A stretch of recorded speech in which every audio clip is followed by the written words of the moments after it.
कराची वालों, मुझे आपकी मिट्टी से प्यार हो गया। मैंने जस्ट एज एक्सपेरिमेंट ये वाली मिट्टी मंगवाई और बहुत ही कमाल का अच्छा रिज़ल्ट भी पाया मैंने। ये देखने पर रेतली मिट्टी जैसे समंदर की रेत हो ऐसे ही लगती है, लेकिन ये नदी के अंदर से ही निकलती है। जैसे हमारे यहाँ पंजाब में दरिया के तले में से या नहर के तले में से जो मिट्टी निकलती है जिसको हम बालू मिट्टी कहते हैं, इसी तरह वहाँ की नदी में से ये वाली रेत टाइप बालू मिट्टी निकलती है जिसको वो एज़ आ बालू मिट्टी ही यूज़ करते हैं। इसके क्या बेनिफिट्स हैं और क्या नुकसान हैं, आज उसके ऊपर बात करेंगे। सबसे पहले इस मिट्टी की तारीफ़ कर लेते हैं। कुछ इसके अंदर पत्थर भी हैं लेकिन ज़्यादातर ये रेत ही है और इसके अंदर हम कटिंग बहुत ही आराम से लगा सकते हैं। और कटिंग लगाने के लिए इस मिट्टी को यूज़ करना मुझे लगता है कि बहुत ही यूज़फुल है, क्योंकि इस मिट्टी से कटिंग को कोई ख़तरा नहीं होगा। समटाइम हमसे ओवर वाटरिंग भी हो जाती है तो पानी इसके अंदर जमा ही नहीं रहता।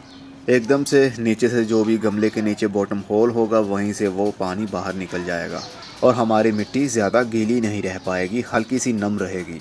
दूसरा फ़ायदा, जब भी हम कोई कलम लगाते हैं इस मिट्टी के अंदर और उसके बाद जब पानी देंगे तो कलम अपनी जगह से हिल नहीं पाएगी, क्योंकि इस रेत का काफ़ी वेट भी है जिसकी वजह से कलम अपनी जगह से हिल नहीं पाएगी। चाहे हम गमले को उठा लें, चाहे दूसरा पानी भी डालें, तो हमारी इस कलम को कोई प्रॉब्लम नहीं होती। मिट्टी अपनी जगह से हिलती नहीं जल्दी और पानी लगने की वजह से ये रेत काफ़ी सख्त हो जाती है जिसकी वजह से कलम अपनी जगह से हिल नहीं पाती और उसकी रूटिंग ज़्यादा अच्छे अंदाज से शुरू होती है। आप इस बालू मिट्टी के अंदर कैक्टस और सैक्यूलेंट प्लांट्स बहुत ही आसानी से लगा सकते हैं, क्योंकि इनको बहुत ही कम पानी की ज़रूरत होती है। ये गलते नहीं क्योंकि इस मिट्टी के अंदर पानी तो जमा होता ही नहीं। कुछ दिन पहले मैंने सोनिया बेल की बारीक बारीक सी कलमें इस रेतली मिट्टी के अंदर लगाई और मुझे लग रहा है कि इसकी ग्रोथ जल्दी ही शुरू हो जाएगी।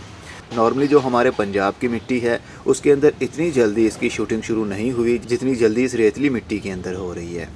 मैंने 45 कलमें फाइकस पौधे की इसी मिट्टी के अंदर लगाई। लंबे वाली सीडलिंग ट्रे ली जिसका तकरीबन 6 इंच या 5 इंच इसका डेप्थ है और उसके अंदर मिट्टी के ऊपर और बहुत सारी कलमें लगा दी और मुझे लगता है कि इनकी ग्रोथ भी शुरू हो रही है और लगता है ग्रोथ कुछ जल्दी ही शुरू हो रही है।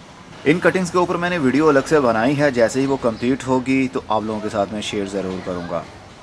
तो आप भी ये मिट्टी यूज़ कर सकते हैं जिसको बालू मिट्टी ही कहते हैं वहाँ पर। और मज़े की बात तो ये है कि इस मिट्टी का पीएच भी हमारी मिट्टी की तरह ही है, जैसा कि 7.0 मतलब बिल्कुल ही बेसिक होता है, ना उसका फ़ायदा ना उसका नुकसान। PH stand for power of hydrogen. मुझे लगता था इसका पीएच काफ़ी कम होगा, साल्टी मिट्टी होगी, हो सकता है इसका 5.0 हो या इससे कम हो, तो छोटे पौधों के लिए या कलमों के लिए ये मिट्टी सही नहीं रहेगी। लेकिन मंगवा कर जब मैंने इसको टेस्ट किया तो बिल्कुल बेसिक पाया, ना अल्कालाइन और ना एसिडिक। इस मिट्टी के थोड़े से नुकसानात भी हैं, जैसा कि नॉर्मली पौधा अगर हम इसके अंदर लगाते हैं पौधे की ग्रोथ होगी, लेकिन मिट्टी जब खुश्क होगी तो पौधे की ग्रोथ रुकने लगेगी।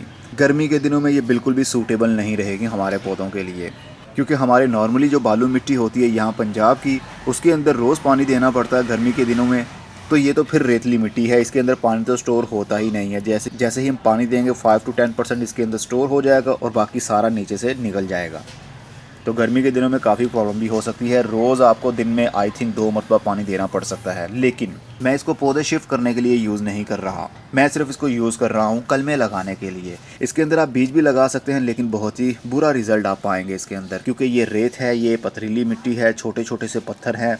पानी में पड़े रहने की वजह से जब उनकी रेत बनने लगती है तो ये वही स्टोन्स ही हैं। अगर आप इसी मिट्टी के अंदर बीज लगाएंगे और इसी मिट्टी से ऊपर से बीज को कवर कर देंगे तो इस मिट्टी का काफ़ी वेट है। थोड़ी सी मिट्टी भी हम उठाते हैं तो उसका भी काफ़ी वेट बढ़ जाता है, तो बीज के ऊपर ज़्यादा वेट नहीं पड़ना चाहिए। इस तरह आपका बीज पड़ा अंदर गल जाता है। कराची वालों मोस्टली लोगों की सीडलिंग इसीलिए ख़राब होती है, मैंने नोट किया है। कराची से बहुत ही कंप्लेन आती थी कि हम बीज लगाते हैं लेकिन वो उगते नहीं, कोई उगते हैं कोई उगते ही नहीं है। तो उसकी रीज़न यही थी कि आप अपने इलाके की बालू मिट्टी यूज़ कर रहे हैं। अगर आपने इसके अंदर बीज लगाने ही हैं तो इसको फिर कोकोपीट से ऊपर से कवर करना पड़ेगा, ना कि इसी मिट्टी से दोबारा बीज के ऊपर डाल दें। इसके ऊपर बीज रखें और ऊपर कोकोपीट से या कंपोस्ट से या गाय का गोबर जो बारीक किया हो, डिकम्पोज किया हो, वो उसकी एक लेयर कर दे बीज के ऊपर, ताकि उसके ऊपर वज़न ना पड़े, सिर्फ सीड ढक जाए। और इसका एक और नुकसान है, इसको हैंगिंग पॉट्स के अंदर आप बिल्कुल भी यूज़ नहीं कर सकते, क्योंकि इसका काफ़ी वज़न बन जाता है। ये तकरीबन 4 इंच का गमला है और अभी इसका मिट्टी का वज़न होगा आधा किलो के करीब, तो इसका वज़न होगा ही। तो हैंगिंग पॉट के अंदर इतनी मिट्टी तो नहीं आती, इससे ज़्यादा मिट्टी आएगी। और जब आप पानी देंगे तो मिट्टी का वेट और बढ़ जाएगा, और अगर पौधा लगाएंगे थोड़ा सा वेट और बढ़ जाएगा। इसलिए हैंगिंग पॉट्स के लिए ये मिट्टी बिल्कुल भी सूटेबल नहीं है। मैंने ये दिसंबर के महीने में तोड़ा मंगवाया था। ये एक बैग था 25 किलो वाला। देख सकते हैं कितना छोटा सा बैग है, वज़नी बहुत है। छोटा सा बैग है ये, तो इसका वज़न बन गया 25 किलो। ये बोतल आप देख सकते हैं, ये है 1.5 लीटर वाली बोतल। इसकी हाइट देख लीजिए और इसकी हाइट देख लीजिए, और ये ज़्यादा चौड़ा भी नहीं है। ये देख सकते हैं आप, 25 किलो इतना वज़न बन गया इसका, क्योंकि ये रेतली मिट्टी है और रेत का काफ़ी वज़न होता है। और ये मुझे मिला जी 278 रुपये का मुझे मिला है विद डिलीवरी चार्जेस। कराची से मैंने मंगवाया ऑनलाइन दराज स्टोर से। अब पता नहीं स्टोर का नाम क्या था,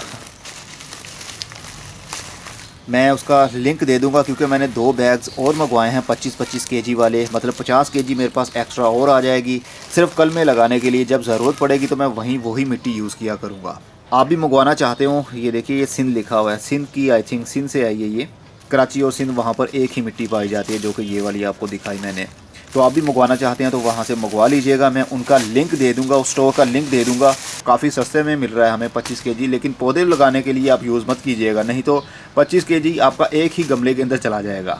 इसको सिर्फ कलमें लगाने के लिए यूज़ कीजिएगा। कलमें वो वाली जो हार्डवुड होती हैं, सख्त लकड़ी वाली कलमें होती हैं, जैसा कि गुलाब की कलम हो गई, अंगूर की कलम हो गई, अनार की कलम। इस तरह की जो सख्त लकड़ी वाली कलमें होती हैं वो लगा सकते हैं, बहुत आसानी से चलेंगी। लेकिन 100 फुट कटिंग इसके अंदर सही अंदाज से चल नहीं पाएगी, क्योंकि इसका काफ़ी वेट बढ़ जाता है, और नरम लकड़ी के ऊपर जब वेट पड़ेगा तो उसका तो रस ही निकल जाएगा। तो आप भी मंगवाइए। तो आप भी मंगवाना चाहते हैं तो मंगवा सकते हैं।